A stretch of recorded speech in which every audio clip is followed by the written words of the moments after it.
El viaje en autobús desde la casa de mi hermana en Morelia había sido una letanía de asfalto y somnolencia.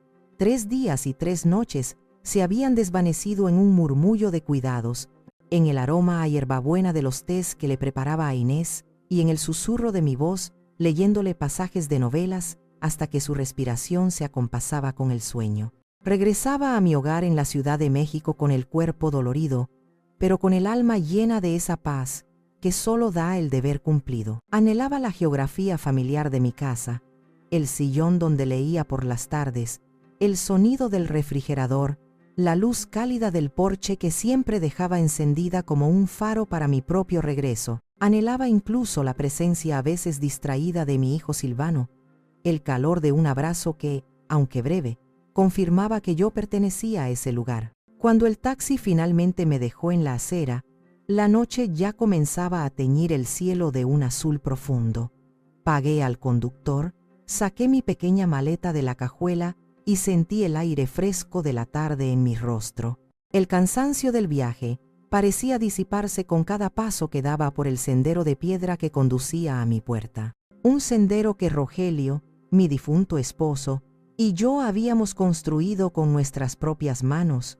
Una calurosa tarde de verano hacía más de 30 años. Cada piedra irregular bajo mis pies era un eco de risas, de planes, de una vida compartida. Pero al levantar la vista, una disonancia visual me detuvo en seco. La luz del porche estaba apagada. La casa, mi casa, que siempre me había parecido un ser vivo, cálido y respirante, ahora era una silueta inerte y oscura contra el crepúsculo. Se sentía vacía, hueca. Un escalofrío me recorrió de la nuca a los talones, un presentimiento helado que no tenía relación alguna con la brisa de la tarde. Algo, fundamentalmente, no estaba bien. Di un paso más, y mi pie tropezó con un objeto duro. El ruido sordo rompió el silencio. Miré hacia abajo. Era mi lámpara de lectura, la de la mesita de noche. Su base de latón, que yo pulía cada sábado, estaba opaca de polvo, y su pantalla de tela color crema yacía aplastada contra el cemento. A su lado, como si se tratara de los restos de un naufragio depositados en la orilla, se apilaban 3 cajas de cartón. Estaban mal cerradas, con la cinta adhesiva pegada con prisa. Por una de las aberturas asomaba el lomo de un libro de García Márquez, mi favorito. En otra, el borde dorado de un álbum de fotos. Y coronándolo todo, como un monumento a la desolación, mi maleta, la misma con la que había salido llena de esperanza 3 días atrás, ahora abandonada junto a los despojos de mi vida. El aire se volvió espeso en mis pulmones. Mi corazón, antes un tambor cansado, ahora golpeaba mis costillas con una urgencia violenta, sorda. Me acerqué a la puerta, mis manos temblando de una forma que no podía controlar. La llave, que tantas miles de veces había entrado en la cerradura con una familiaridad ciega, ahora se sentía como un trozo de metal extraño. Intenté girarla, no se movió. Lo intenté de nuevo, con más fuerza, raspando el metal. Nada. La puerta estaba cerrada con el cerrojo de seguridad, un pasador que solo echábamos por la noche, cuando toda la familia estaba a salvo, dentro, y yo estaba fuera. Fue entonces cuando mis ojos, nublados por una confusión que empezaba a convertirse en pánico, se fijaron en un trozo de papel blanco. Estaba pegado con cinta adhesiva directamente sobre el cristal de un marco de plata que contenía la última foto que nos tomamos Rogelio y yo, en nuestro aniversario de bodas número 40. Su sonrisa, mi sonrisa, ahora oscurecidas por esa hoja de papel doblada. Con dedos que se sentían torpes y ajenos, lo despegué. La caligrafía era la de Silvano. La reconocería en cualquier parte del mundo. Era la misma escritura que yo había guiado pacientemente sobre las líneas de sus cuadernos de primaria. No había un saludo, no había una explicación, solo 6 palabras, escritas con una prisa indiferente. Lo siento, mamá, ya no hay espacio para ti. Leí la frase, y la volví a leer. Y una tercera vez, las palabras flotaban frente a mí, perdiendo su forma, su significado. Parecían un código imposible de descifrar. ¿Espacio? La casa tenía 3 recámaras. ¿No hay espacio para ti? Yo había creado ese espacio. Cada mueble, cada cuadro, cada plato en la alacena era una extensión de mi ser, de mi historia. El "lo siento" era la peor parte. Era un formalismo hueco, una curita para una herida de bala. No hubo lágrimas, no hubo gritos. Mi cuerpo se quedó inmóvil, petrificado. Alrededor, la vida continuaba su curso normal. Las luces de las casas vecinas comenzaron a encenderse. Escuché la risa de un niño a lo lejos. Un gato pasó sigilosamente junto a mí, pero mi mundo se había detenido. En ese preciso instante, de pie frente a la puerta cerrada de mi propia casa, con la evidencia de mi vida entera empaquetada como basura a mis pies, comprendí que no había sido un arrebato, no había sido una discusión, había sido una ejecución, silenciosa, metódica y final. No me habían expulsado, me habían borrado del mapa de sus vidas, con la misma facilidad con la que se borra un número de teléfono de un celular. La vergüenza es un ancla, te inmoviliza, te hunde. El primer impulso, el de buscar un teléfono y llamar a alguien, murió antes de nacer. ¿Qué podía decir? Hola Inés, ¿cómo sigue tu fiebre? Por cierto, ¿nuestro sobrino me ha dejado en la calle? ¿Llamar a mis amigas y convertirme en el tema de conversación compasivo de sus tardes de café? No, el orgullo o lo que quedaba de él me lo impedía. Hice lo único que un animal herido sabe hacer, buscar un lugar oscuro donde lamerse las heridas en soledad. Empecé a caminar, arrastrando la maleta como si fuera una extensión de mi propio cuerpo cansado. Las ruedas hacían un ruido hueco y solitario sobre las baldosas irregulares de la acera, un sonido que parecía gritar mi desamparo a la noche silenciosa. No tenía un rumbo. Mis pies, sin embargo, sí lo tenían. Me llevaron por calles que conocía tan bien como la palma de mi mano y giraron en la esquina que conducía al parque del barrio. Ese parque era un archivo de mis recuerdos más felices. Cada árbol, cada banco, cada rincón del área de juegos estaba impregnado de risas infantiles y susurros de amor. Recuerdo una tarde de primavera, sentado en ese mismo césped, enseñando a un silvano de 6 años a hacer coronas de margaritas. Él, con su ceño fruncido de concentración, y yo, sintiendo una felicidad tan pura que parecía que el corazón se me iba a salir del pecho. Ahora, el parque estaba oscuro, desierto, y los fantasmas de esos recuerdos felices solo servían para hacer mi soledad más profunda. Encontré un banco de madera alejado de las farolas en una zona de penumbra. El frío de la madera se sentía como una agresión a través de mi abrigo. Me senté, erguida, con la maleta a mis pies. No me permití encorvarme. Era como si, manteniendo la espalda recta, pudiera evitar que mi mundo se desmoronara por completo. Y en esa quietud forzada, la mente, libre de distracciones, abrió las compuertas del pasado. El recuerdo que vino a mí fue tan nítido que casi pude oler el polvo y la naftalina de la casa de empeño. Fue 20 años atrás. Silvano había sido aceptado en la Facultad de Ingeniería. Era su sueño, el pasaporte a una vida mejor de la que Rogelio y yo habíamos tenido. Pero la matrícula era una montaña que mi pensión de viudez no podía escalar. Vi a mi hijo adelgazar, vi sus hombros caer, vi la luz de la esperanza apagarse en sus ojos, y no pude soportarlo. Una mañana, tomé la decisión.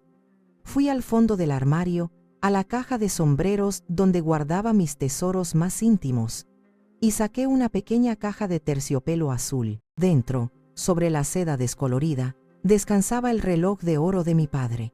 Un reloj suizo, pesado y magnífico. Era el único objeto de valor que mi familia había logrado traer de España. Para mí, era más que un reloj. Era el último vínculo tangible con mi padre, con mis raíces. El viaje en pecero hasta el centro fue una tortura. Sostenía la caja en mi regazo, sintiendo el peso del reloj como si fuera el peso de mi propia historia.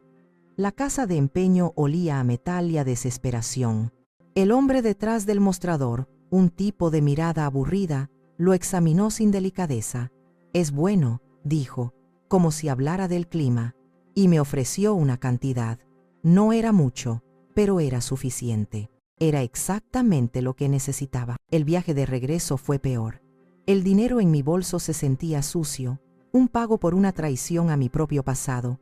Esa tarde, le di el dinero a Silvano. Mira lo que encontré. Le mentí, con la sonrisa más natural que pude fingir. Un dinero que tu padre había guardado para una emergencia. Supongo que esta es una. La alegría en el rostro de Silvano fue como un sol que borraba todas las sombras. Me abrazó con tanta fuerza que casi me quedo sin aire. Gracias, mamá, eres la mejor, sabía que lo lograríamos, gritaba. Y en ese momento, viendo su felicidad, sentí que el sacrificio había valido la pena. Días después, fingí una búsqueda frenética por toda la casa. ¿No has visto el reloj del abuelo, hijo? No lo encuentro por ninguna parte.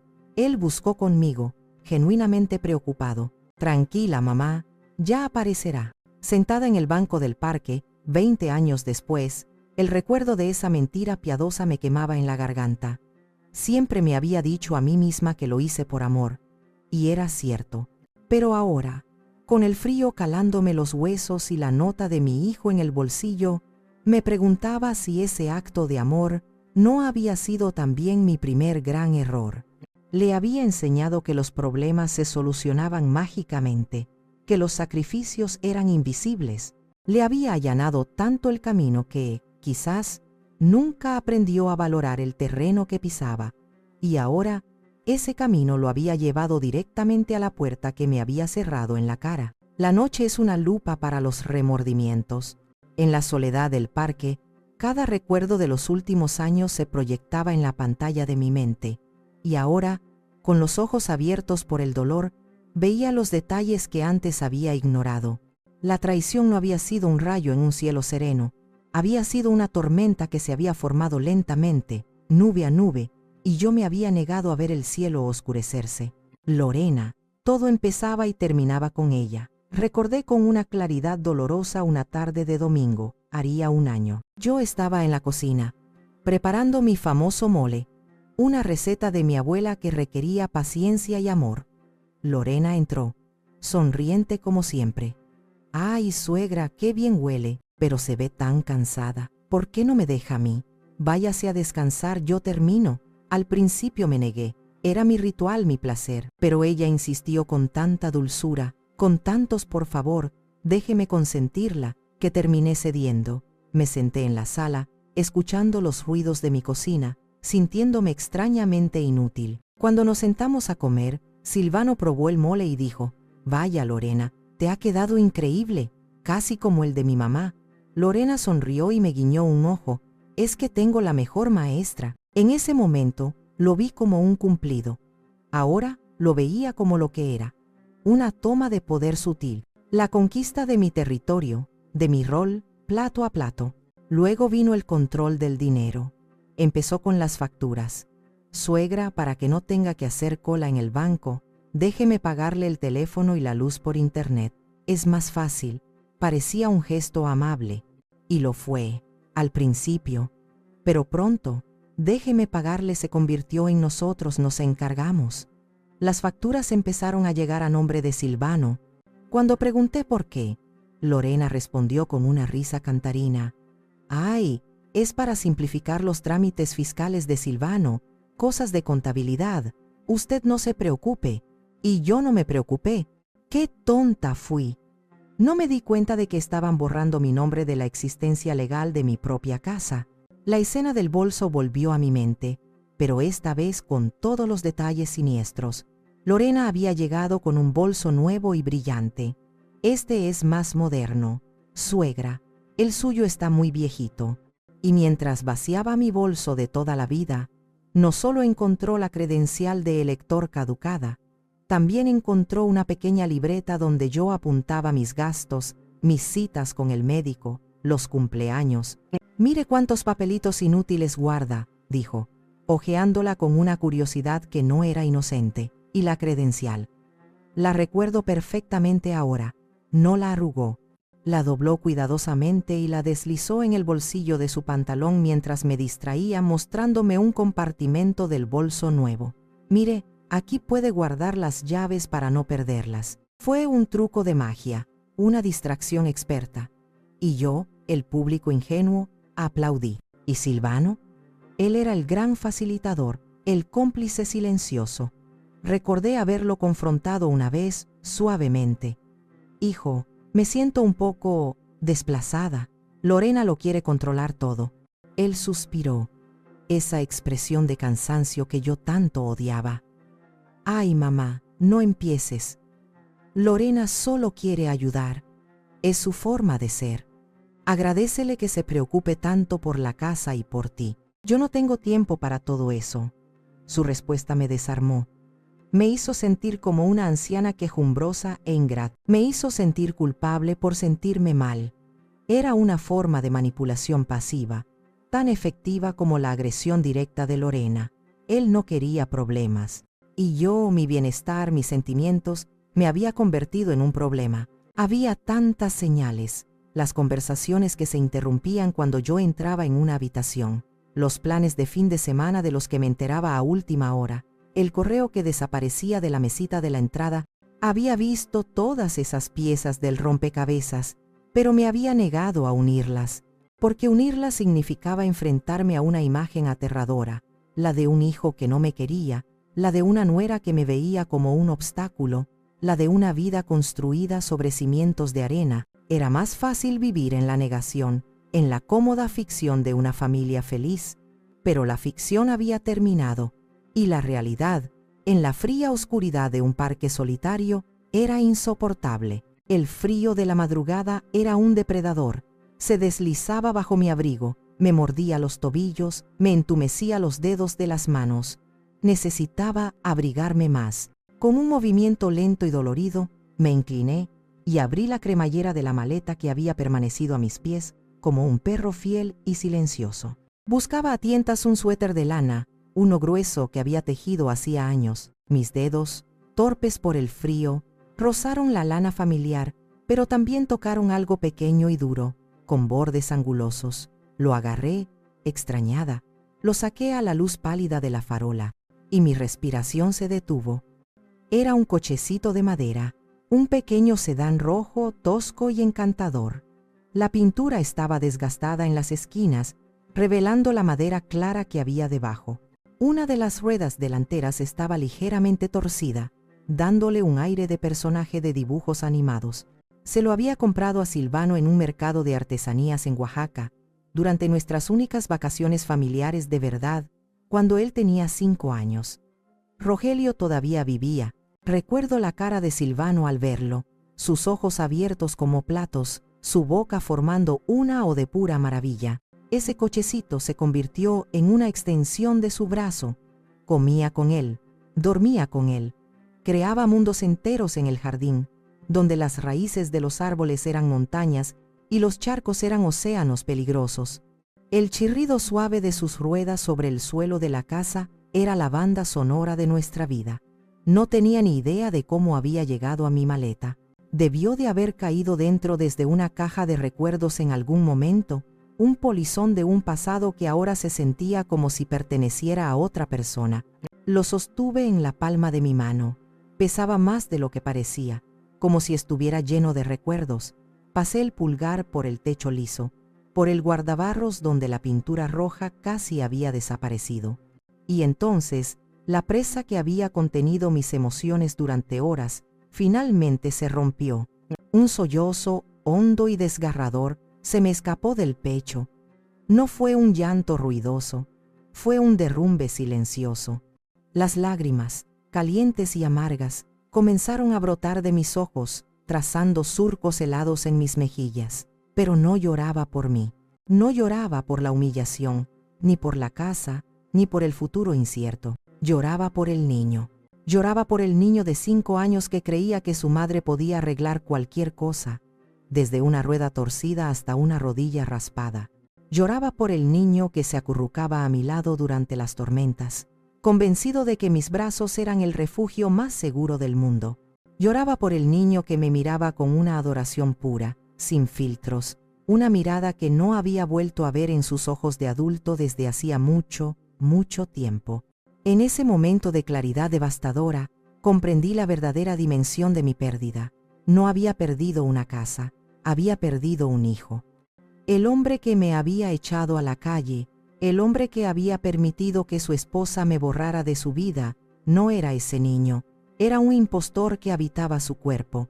Mi hijo, el niño del cochecito rojo, había muerto en algún lugar del camino, sin que yo me diera cuenta. Había sido reemplazado por este extraño, este hombre lleno de debilidad y resentimiento. El llanto me sacudió hasta que no me quedaron fuerzas. Lloré por el amor que se había transformado en crueldad, por la lealtad que se había convertido en traición. Lloré por la madre ingenua que había creído que el amor incondicional era suficiente para proteger a su hijo del mundo y de sí mismo. Cuando la última lágrima se secó, me sentí vacía, pero fue un vacío limpio. La tormenta había pasado, y en la calma que dejó, algo nuevo comenzó a crecer. Una resolución fría y dura como el acero. Apreté el cochecito de madera en mi puño.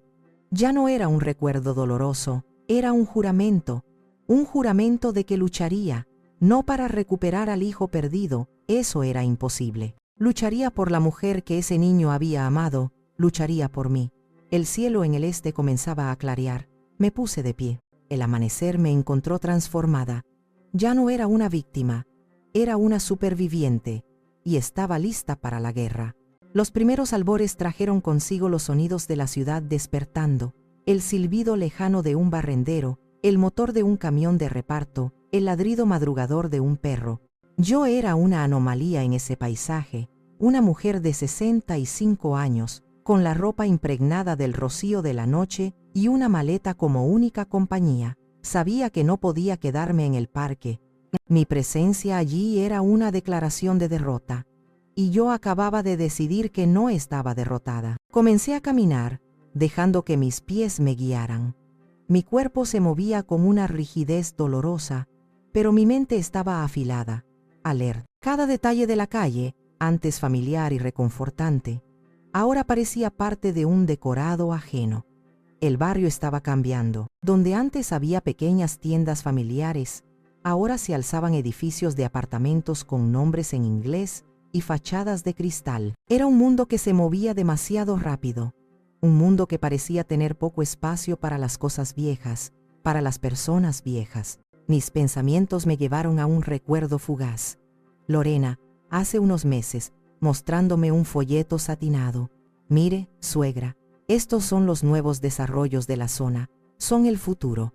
Casas inteligentes, seguridad 24 horas. Imagínese vivir en un lugar así. En su momento, asentí con una sonrisa vaga. Ahora, sus palabras adquirían un tono siniestro, casi como si una fuerza invisible me guiara. Mis pasos me llevaron precisamente a esa parte del barrio, y allí estaba, Altos del Parque, un complejo residencial tan nuevo que todavía olía a pintura fresca y a césped recién plantado.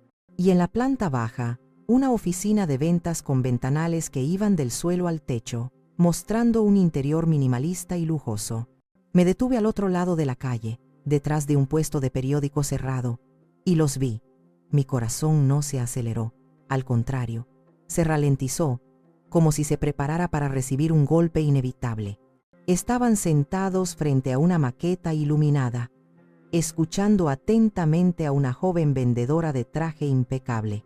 Lorena era la encarnación del entusiasmo. Gesticulaba, asentía enérgicamente, su cuerpo inclinado hacia adelante, absorbiendo cada palabra. Señalaba la maqueta, luego un folleto. Vi su boca moverse, formando preguntas, y luego una risa brillante y satisfecha. Irradiaba el aura de una conquistadora plantando su bandera en un nuevo territorio. Era la imagen de una mujer que estaba exactamente donde quería estar. Luego, mis ojos se posaron en Silvano, y lo que vi me confirmó todo lo que mi corazón ya sabía. Él no compartía el entusiasmo de su esposa. Estaba recostado en su silla, casi hundido en ella. Sus manos estaban entrelazadas sobre su regazo, sus pulgares girando nerviosamente. Mientras Lorena hablaba, él mantenía una sonrisa fija, una máscara de cortesía que no lograba ocultar la tensión de su mandíbula. Su mirada no estaba en la maqueta ni en la vendedora. Estaba perdida en algún punto del suelo, vacía. Asentía cuando Lorena lo miraba, un movimiento de cabeza corto y mecánico. En un momento, la vendedora le hizo una pregunta directa.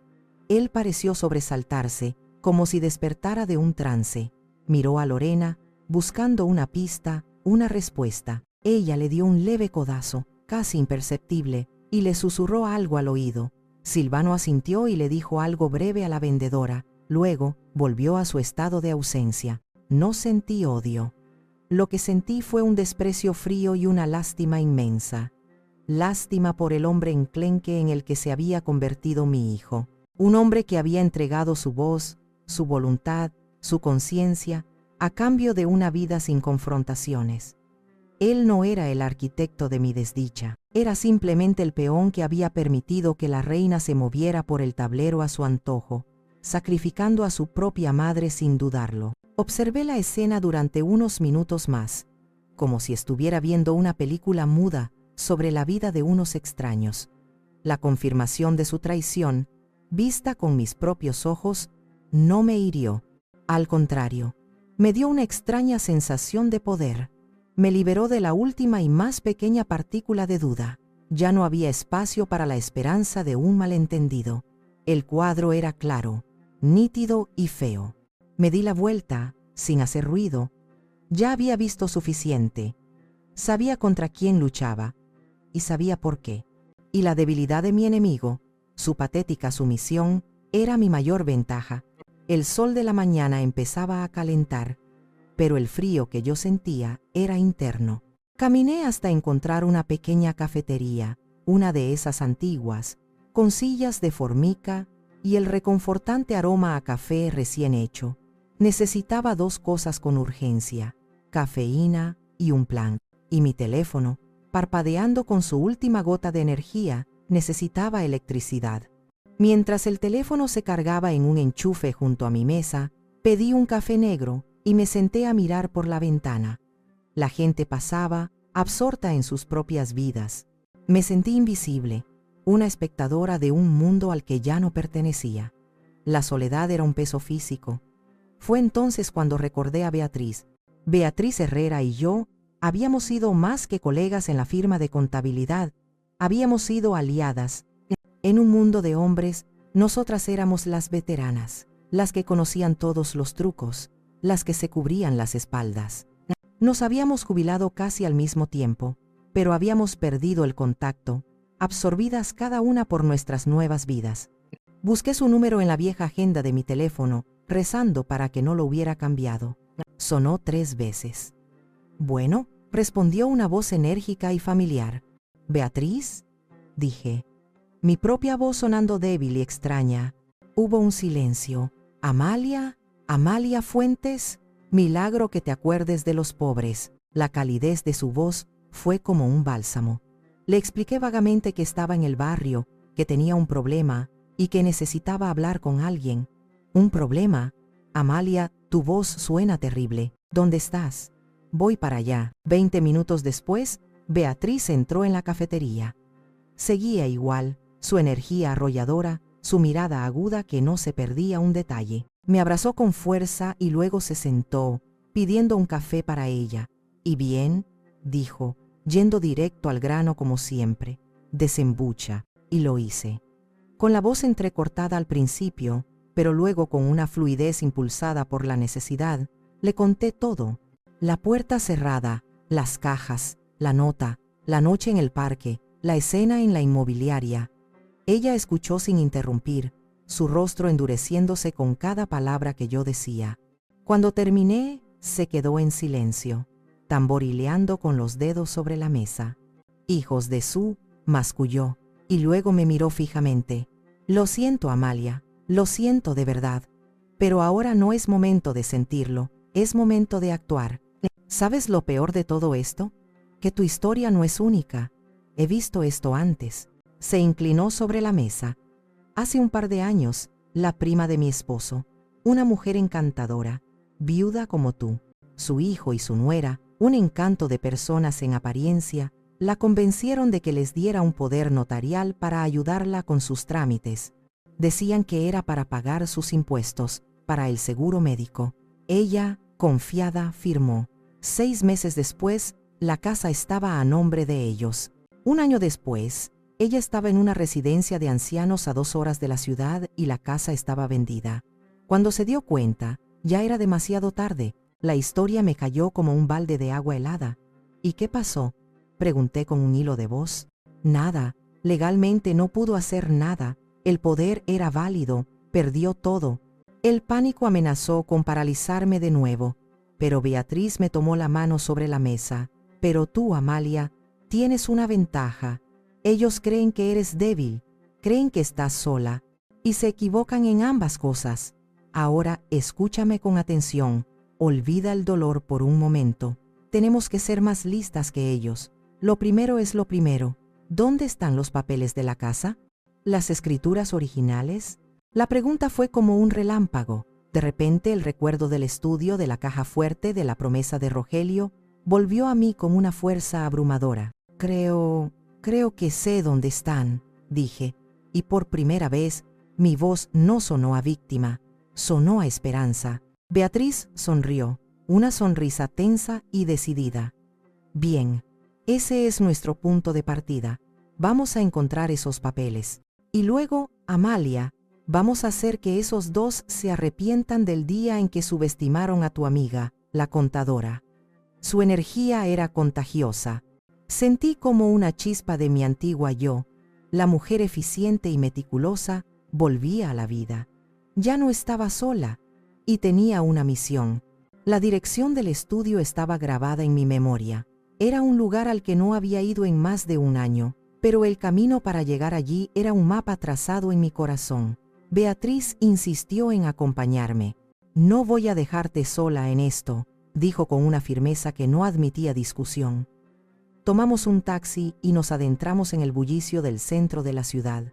El edificio era una reliquia de otra época, un superviviente de la modernidad con su fachada de cantera y sus balcones de hierro forjado.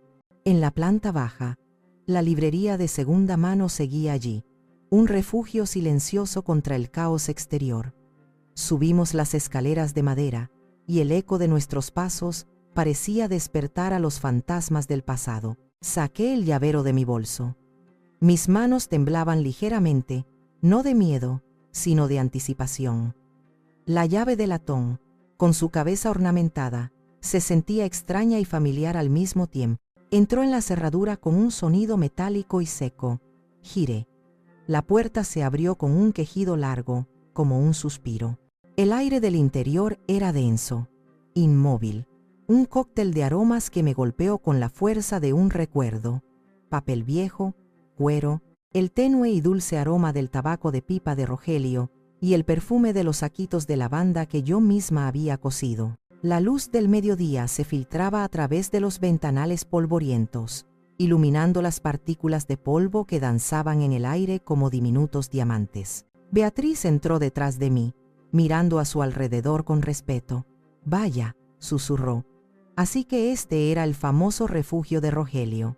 El estudio era un reflejo perfecto de la mente de mi esposo, ordenado pero lleno, intelectual pero acogedor. Las paredes estaban cubiertas de estanterías repletas de libros de historia, biografías y atlas antiguos. En un rincón, un viejo globo terráqueo, y en el centro, su escritorio de roble grande y sólido como él. Me acerqué al escritorio y pasé los dedos por la superficie.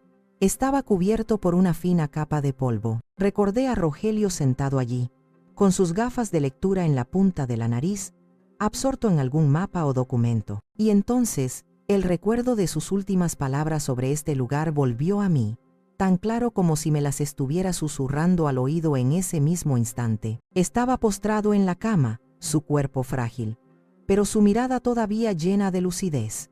Me tomó la mano. «Amalia», me dijo, su voz apenas un hilo, «prométeme que cuidarás de ti misma. Yo sé que nuestro hijo es un buen hombre, pero es blando. El mundo, y a veces las personas que elegimos, pueden ser duros. Por eso siempre quise que tuvieras algo que fuera solo tuyo. El estudio es tuyo. Y lo que hay en la caja fuerte es tu independencia. No es mucho, pero es tuyo. Prométeme que lo usarás si alguna vez lo necesitas». «Nunca lo necesitaré», le respondí yo, llorando. te necesito a ti. Él sonrió, una sonrisa triste. Solo prométemelo, y yo se lo prometí. La caja fuerte, le dije a Beatriz, mi voz ahogada por la emoción. Caminamos hacia el fondo de la habitación. Aparté un pesado archivador de metal. Detrás, en el suelo, había una tabla de madera que parecía igual a las demás. Me arrodillé y la levanté. Debajo, empotrada en el cemento, había una pequeña puerta de acero con un dial numérico. La combinación la sabía de memoria. Era nuestra fecha de aniversario. Marqué los números. Mi corazón latía con fuerza contra mis costillas. Giré la manija. La puerta se abrió con un clic metálico y satisfactorio. Dentro había una única carpeta de cuero oscuro. La saqué con manos reverentes, la abrí sobre el escritorio polvoriento, y allí estaba la prueba, la escritura original de la casa, con los sellos y las firmas perfectamente legibles. La leí una y otra vez. Propietarios, Rogelio Fuentes y Amalia Fuentes. Régimen, sociedad conyugal. Y la cláusula, bendita cláusula de sobrevivencia. La casa era mía, indiscutiblemente mía. Beatriz leía por encima de mi hombro. «Bingo», dijo en voz baja, pero con un tono de triunfo feroz. Pero había más: el testamento de Rogelio, pólizas de seguro y una libreta de un banco que yo no conocía. Dentro, un estado de cuenta. Rogelio había estado invirtiendo una pequeña parte de su pensión durante años, en secreto. No era una fortuna, pero era una cantidad considerable. Era mi independencia, la que él había querido para mí. Las lágrimas que brotaron de mis ojos esta vez no eran de dolor, eran de una gratitud inmensa y abrumadora. Rogelio no me había abandonado. Desde donde estuviera me había dejado las herramientas para luchar. Sentí su presencia en esa habitación, su fuerza fluyendo hacia mí a través de esos papeles amarillentos. Cerré la carpeta. ¿Y ahora qué?, pregunté, mirando a Beatriz. Ella sonrió. Ahora, Amalia, buscamos a la mejor abogada de esta ciudad y empezamos la guerra. Beatriz no bromeaba cuando dijo que buscaríamos a la mejor. Su agenda de contactos era una fortaleza construida a lo largo de 40 años de carrera. Esa misma tarde, estábamos sentadas en la antesala de la casa de doña Elvira de la Peña, en el corazón de la colonia Roma. La casa en sí misma era una declaración de principios, una joya arquitectónica porfiriana, restaurada con un gusto exquisito, que emanaba un aire de solidez y permanencia. Mientras esperábamos, el nerviosismo comenzó a hacer mella en mí. Sostenía la carpeta de cuero con tanta fuerza que mis nudillos estaban blancos. ¿Y si no nos cree Beatriz? ¿Y si piensa que soy solo una vieja histérica inventando historias? Susurré. Beatriz me puso una mano en el brazo. Amalia, doña Elvira ha visto de todo. Construyó su reputación defendiendo a mujeres en una época en que la ley era un club de hombres. Créeme, ella no solo te va a creer, se va a tomar esto como algo personal. Una mujer menuda y elegante nos hizo pasar a un despacho que olía a libros, a madera de caoba y a una autoridad tranquila. Doña Elvira de la Peña debía tener más de 70 años, pero sus ojos oscuros eran increíblemente vivos y penetrantes. Nos indicó que nos sentáramos y nos ofreció un vaso de agua. Con Beatriz a mi lado dándome ánimos con la mirada, comencé mi relato. Expuse los hechos de forma ordenada, cronológica, como Beatriz me había aconsejado. La contadora que había en mí resurgió, presentando la información sin adornos, pero con una carga emocional que era imposible de ocultar. Cuando terminé, deslicé la carpeta sobre el escritorio pulido y la abrí, mostrando la escritura. Doña Elvira escuchó en absoluto silencio, con los dedos entrelazados sobre su escritorio.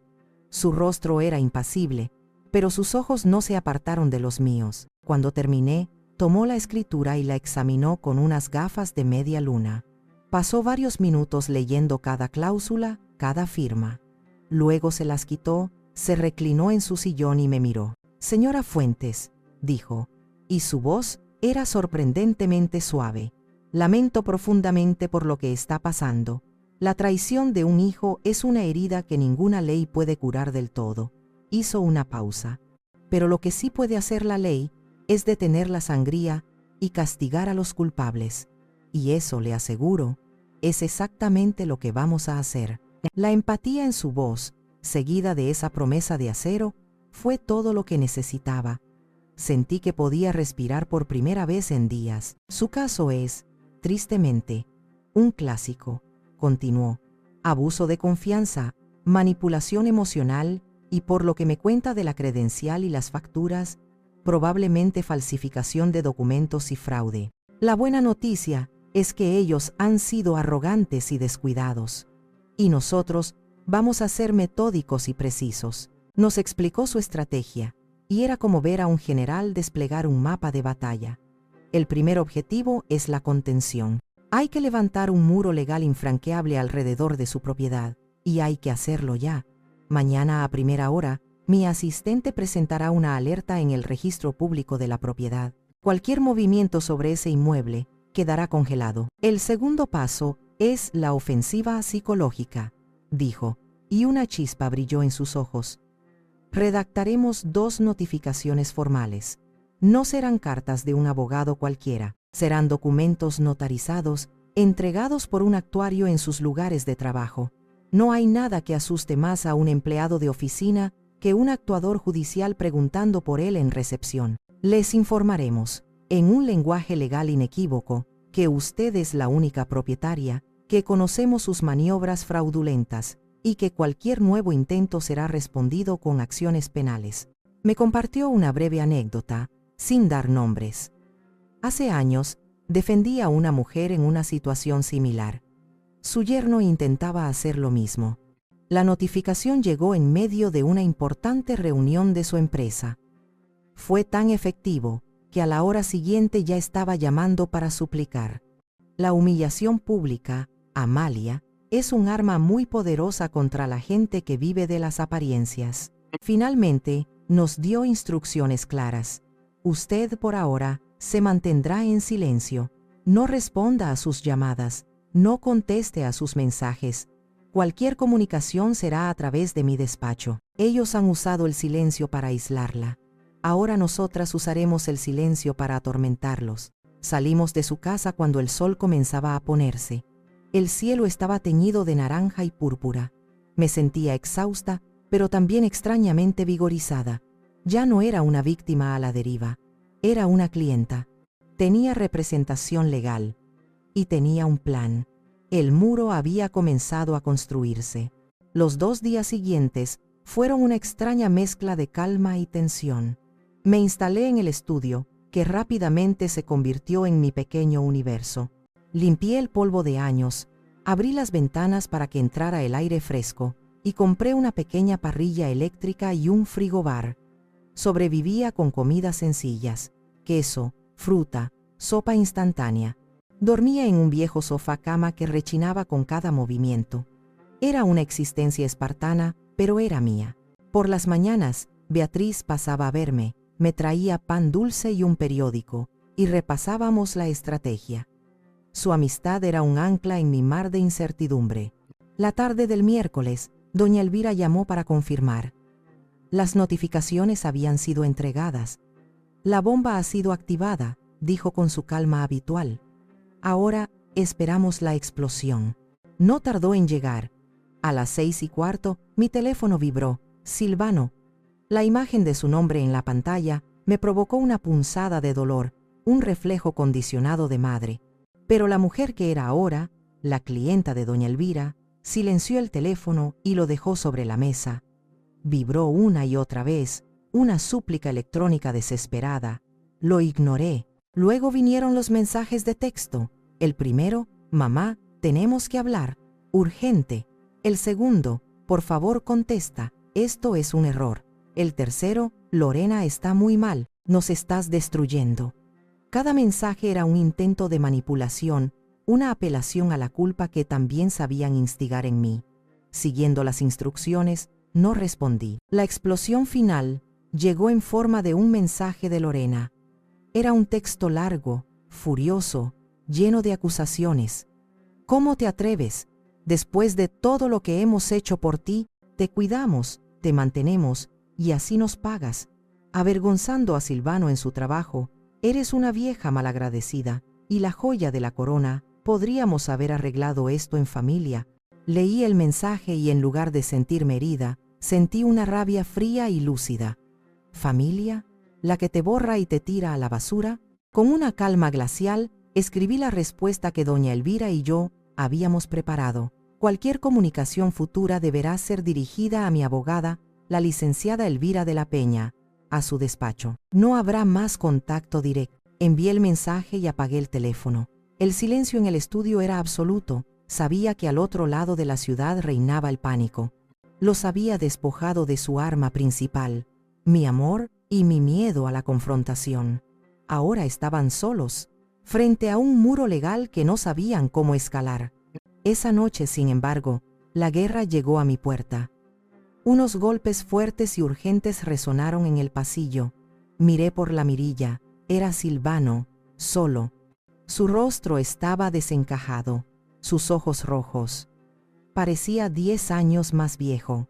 Abrí la puerta, pero bloqueé el paso con mi cuerpo. ¿Qué quieres, Silvano?, pregunté, mi voz más firme de lo que me sentía.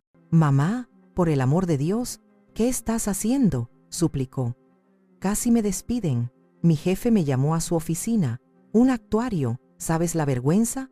Lorena no para de llorar. Dice que su reputación está arruinada.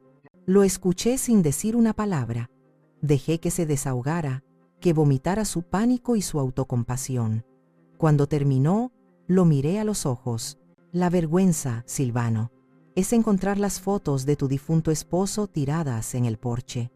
La vergüenza es leer una nota de tu único hijo, diciéndote que ya no hay espacio para ti en el mundo que ayudaste a construir.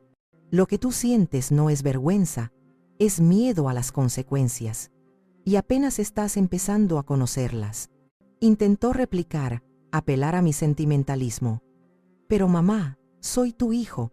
Mi hijo, lo interrumpí, y cada palabra era un trozo de hielo. No me habría hecho esto. Mi hijo habría defendido a su madre. No sé quién eres tú. Ahora, si me disculpas, tengo cosas que hacer. Y cerré la puerta. Apoyé la espalda en la madera y cerré los ojos, temblando.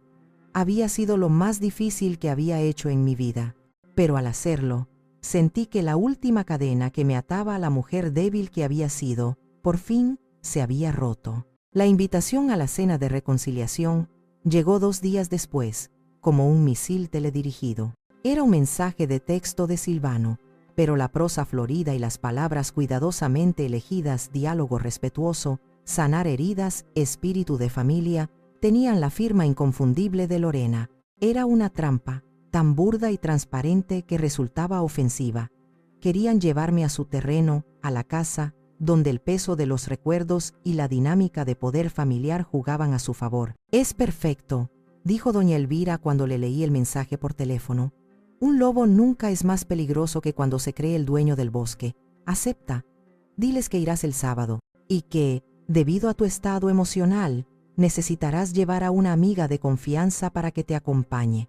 El sábado por la noche, un aire de batalla inminente flotaba en el ambiente.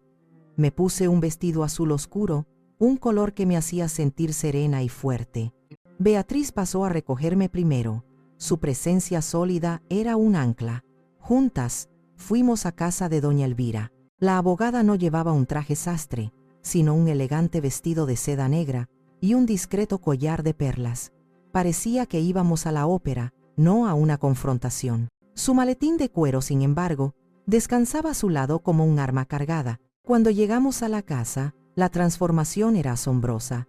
El porche estaba iluminado, y del interior emanaba una luz cálida y el aroma de un asado. Era una puesta en escena meticulosa, diseñada para evocar una normalidad que ya no existía. Lorena nos recibió en la puerta. Llevaba un vestido rojo brillante y una sonrisa que parecía pegada con alfileres. Sus ojos, sin embargo, eran fríos y calculadores. Cuando vio a doña Elvira, su sonrisa vaciló por una fracción de segundo. «Amalia, qué alegría. Y bienvenida», dijo, dirigiéndose a la abogada con una formalidad forzada. «Elvira de la Peña», se presentó mi abogada, estrechando su mano, una vieja amiga de la familia. Silvano apareció detrás, con una camisa blanca impecable y una expresión de funeral. Nos condujo al comedor. La mesa era una obra de arte, la mejor vajilla, copas de cristal, un centro de mesa con flores frescas. Todo gritaba: no pasa nada, somos una familia feliz. Nos sentamos. Intentaron mantener una charla trivial.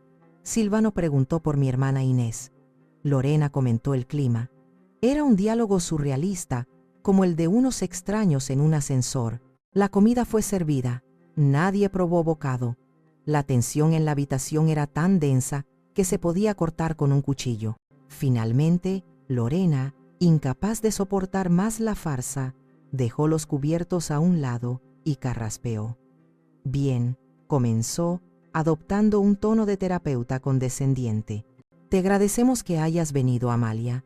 Creo que es importante que hablemos. Sé que ha habido malentendidos. A lo mejor no recuerdas bien algunas conversaciones. A tu edad es normal que las cosas se confundan un poco. Pero nuestra intención siempre ha sido tu bienestar. El intento de gaslighting era tan descarado que casi me reí. Pero doña Elvira fue más rápida. Colocó suavemente su copa sobre la mesa, y el sonido del cristal contra el lino fue suficiente para captar toda la atención. Perdón por la interrupción, señora Lorena, dijo doña Elvira, su voz tan suave como la seda pero tan afilada como el cristal roto. Pero antes de continuar con su diagnóstico sobre la memoria de mi amiga, me gustaría aclarar algunos hechos, para que no haya más confusiones. Abrió su maletín y sacó una carpeta. Hecho número 1, dijo, deslizando una copia notariada de la escritura sobre la mesa. La casa en la que nos encontramos es propiedad única y exclusiva de la señora Amalia Fuentes. No es de su esposo ni de ambos, es de ella. Cualquier representación en contrario es falsa. Lorena la miró, boquiabierta. Eso es imposible, susurró. Hecho número 2, continuó doña Elvira, impasible, sacando otro documento. Tenemos en nuestro poder una solicitud de crédito hipotecario sobre esta propiedad, presentada por ustedes hace 3 semanas. Una solicitud que, curiosamente, incluye una firma falsificada de la señora Fuentes y una copia de una identificación que ella reportó como extraviada. Puso el documento junto a la escritura. Silvano emitió un sonido ahogado, como si le hubieran golpeado en el estómago. Y hecho número 3, concluyó la abogada, su voz ahora con un filo de hielo. La falsificación de documentos públicos y el fraude son delitos graves en este país. Se castigan con cárcel, no con cenas de reconciliación. Se hizo un silencio sepulcral. La cara de Lorena había pasado del rojo de su vestido al blanco del mantel. Su boca se abría y cerraba, pero no salía ningún sonido. Toda su arrogancia, toda su confianza, se había evaporado, dejando al descubierto a una mujer pequeña y asustada. Fue entonces cuando yo hablé. Me puse de pie y los miré, a uno y a otro. Yo no confundí nada, Lorena, lo recuerdo todo. Recuerdo cada sacrificio, cada mentira piadosa, cada gesto de amor que les di. Y recuerdo cada una de tus manipulaciones, cada una de tus mentiras. Y tú, Silvano, dije, girándome hacia mi hijo, que no se atrevía a levantar la vista del plato. Recuerdo al niño que crié, y me duele en el alma no reconocer al hombre que tengo delante. Me di la vuelta. Hemos terminado aquí. Doña Elvira y Beatriz se levantaron conmigo. En la puerta, mi abogada se giró. Les sugiero que contraten a un buen abogado. Lo van a necesitar, y empaquen sus cosas. Tienen 2 semanas. Salimos a la noche. Dejamos atrás la cena servida, las velas encendidas y las ruinas humeantes de sus vidas. Por primera vez en mucho tiempo, sentí que el futuro era un lienzo en blanco, y que yo por fin sostenía el pincel. La mañana en que volví a la casa para darles mi veredicto final, el sol brillaba con una intensidad casi desafiante. No fui con Beatriz ni con doña Elvira, tenía que hacer esto sola. Era el último capítulo de mi vieja vida, y debía cerrarlo yo misma. Usé mi llave. La puerta se abrió sin resistencia. El interior de la casa era un caos silencioso. Los restos de la cena del sábado seguían sobre la mesa, ahora marchitos y tristes. En la sala, Había cajas a medio hacer, un testimonio del pánico y la desorganización de sus planes frustrados. Los encontré en la cocina. Lorena estaba sentada a la mesa, con una taza de café intacta entre las manos, la mirada perdida en la pared. Llevaba la misma ropa del día anterior. Silvano estaba de pie junto a la ventana, de espaldas a la habitación, mirando el jardín que yo había cuidado durante 40 años. Ninguno de los dos se sobresaltó al verme. Era como si me hubieran estado esperando, como si supieran que el juicio final era inevitable. Dejé mi bolso sobre el mostrador, un sonido que rompió el pesado silencio. ¿Han desayunado?, pregunté. Mi voz sonó extrañamente normal, casi doméstica. La pregunta los descolocó. Silvano se giró. Lorena levantó la vista. En sus caras no había ira, solo un agotamiento profundo, la fatiga de los que han sido derrotados. No he venido a discutir, dije, yendo al grano. He venido a informarles de mi decisión. Tomé una respiración profunda. Voy a vender la casa. Las palabras quedaron suspendidas en el aire. Lorena cerró los ojos, como si recibiera un golpe físico. Silvano se pasó una mano por el pelo. Mamá, por favor, recapacita, dijo, su voz un murmullo suplicante. ¿A dónde vas a ir? ¿Qué vas a hacer? Déjanos arreglarlo. No hay nada que arreglar, Silvano. Respondí con una calma que me sorprendió a mí misma. Ustedes rompieron algo que no se puede pegar. Y esta casa, miré a mi alrededor, a las paredes que habían sido testigos de toda mi vida. Esta casa ya no se siente como un hogar. Está llena de mentiras. Necesito limpiar mi vida de ellas. Caminé hacia la mesa y coloqué una carpeta frente a ellos. Este es el contrato con la agencia inmobiliaria. Tienen, como dijo mi abogada, 2 semanas para desalojar. El agente vendrá mañana a hacer fotos. Les pido que colaboren. Vi la pregunta formarse en sus ojos antes de que la hicieran. La pregunta que realmente les importaba. El dinero. Sé lo que están pensando, dije, adelantándome. Están calculando el valor de la casa, menos la comisión, dividido entre, ¿cuánto? Esperan que mi corazón de madre se ablande y les dé una parte para que empiecen de nuevo. Una chispa de esperanza miserable brilló en los ojos de Lorena. Saqué otro documento de la carpeta. Era el acta constitutiva de una nueva asociación civil. Lo puse sobre el contrato de venta. Me temo que sus cálculos son incorrectos. El dinero de la venta de esta casa no va a tocar mis manos. Y desde luego, no va a tocar las suyas. Se inclinaron para leer el nombre en el documento. Fundación Rogelio y Amalia Fuentes. He creado una fundación, expliqué, cada palabra cuidadosamente elegida, cada una un ladrillo más en el muro que los separaba de su codicia. El 100% del capital obtenido por la venta de esta propiedad será el fondo inicial de esta organización. Su misión será proporcionar asesoría legal y ayuda económica a personas de la tercera edad que se encuentren en riesgo de ser despojadas de su patrimonio por sus propias familias. El impacto de mis palabras fue visible. Silvano se dejó caer en una silla, como si las piernas no pudieran sostenerlo. Lorena me miraba con una mezcla de incredulidad y un odio puro, sin diluir. Esta casa fue construida para ser un refugio. Concluí, mi voz ahora teñida de una tristeza final, y cumplirá su propósito. No para nosotros, sino para la gente que, como yo, un día se encontró con que la puerta de su vida había sido cerrada por las personas que más amaba. Ahora, si me disculpan, tengo una nueva vida que empezar. Me di la vuelta y caminé hacia la puerta sin mirar atrás. No esperé sus respuestas. No me importaban. Al cerrar la puerta de la que había sido mi casa por última vez, no sentí ni triunfo ni rencor, solo una inmensa y liberadora sensación de paz. El pasado por fin estaba donde debía estar. Detrás de mí, parte 12. La paz del amanecer, aproximadamente 800 palabras. El apartamento que encontré era la antítesis de la casa que había dejado.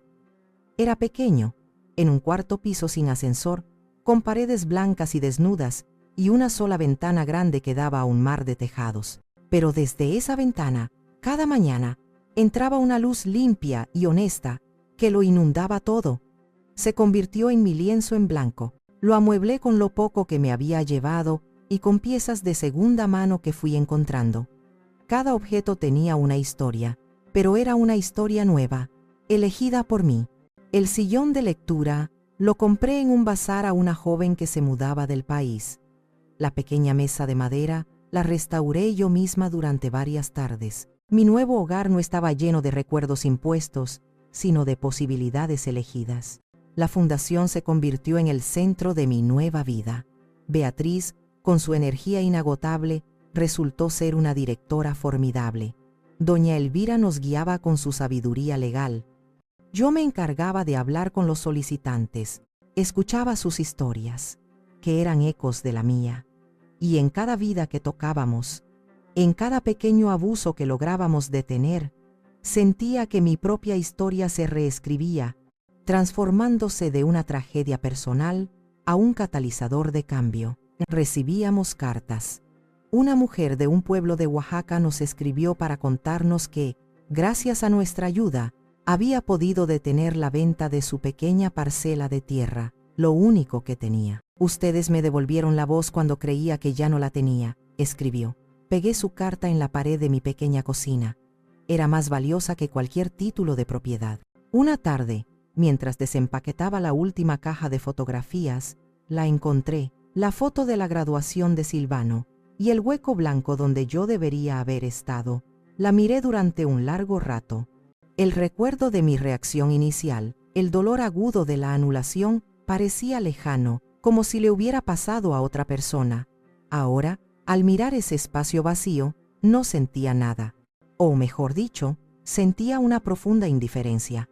No la tiré, simplemente la volví a guardar en su caja. Su intento de borrarme había fracasado de la forma más espectacular posible. Al intentar anularme, me habían obligado a renacer.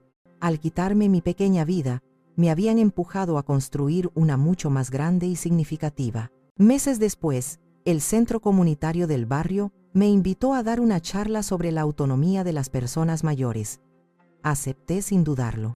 De pie frente a un auditorio lleno de rostros marcados por el tiempo, conté mi historia, no como una queja, sino como un testimonio. Hablé de la importancia de conocer nuestros derechos, de no ceder el control, de no confundir el amor con la sumisión, y al final, una mujer se me acercó, con los ojos llorosos.